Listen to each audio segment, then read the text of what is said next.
여호와의 손이, 하나님의 손이 여러분을 붙들고 있기 때문인 것입니다.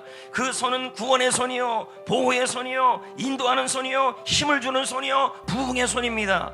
이제 우리는 어떻게 해야 될까요? 두 가지를 해야 합니다.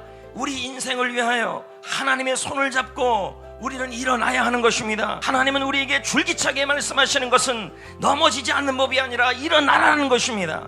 성도 여러분, 하나님은 우리가 넘어져 있는 상태로 있기를 원치 않는 것입니다. 그래서 우리가 넘어지면 손을 내밀어 주시고 붙잡아 주시고, 그러므로 우리 역시도 손을 견고히 해야 합니다. 나를 향하여 뻗어 있는 하나님의 손을 붙잡아야 하는 것입니다. 그리고 나의 인생을 향해 일어날 수 있는 것이 일어나야 하는 것입니다. 하나님의 자녀에게는 한계점이 없다라는 것입니다. 하나님의 자녀에게 한계점은 마지막이 아니라는 것입니다. 인간의 힘으로 해결할 수 없는 것이 한계 상황입니다. 그러나 하나님의 자녀에게는 한계점은 끝이 아니라 그 한계점에 인간의 힘으로 해결 안 되니 하나님의 손이 기다리고 있는 장소가 바로 한계 상황이라는 것입니다.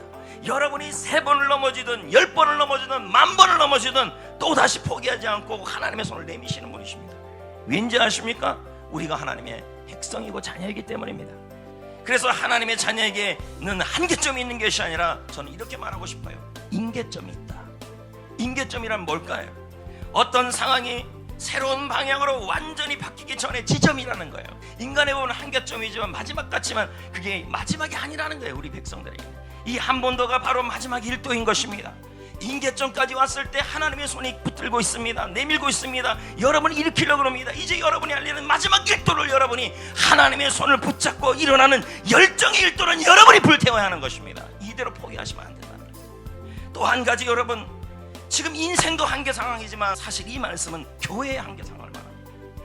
교회도 한계 상황이죠. 이때 교회를 위해 어떻게 해야 할까요? 교회의 회복은 예배의 회복이고 말씀의 회복이고, 그러기 위해서 지금 손을 견고히 하라. 교회 예배를 회복시키는 일에 책임을 다하라.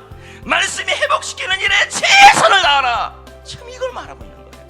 하나님의 손이 우리를 붙들고 있습니다. 지금 우리 교회가 할 수 있는 일이 없고 한국교회가 할 수 있는 일이 없어 보여요.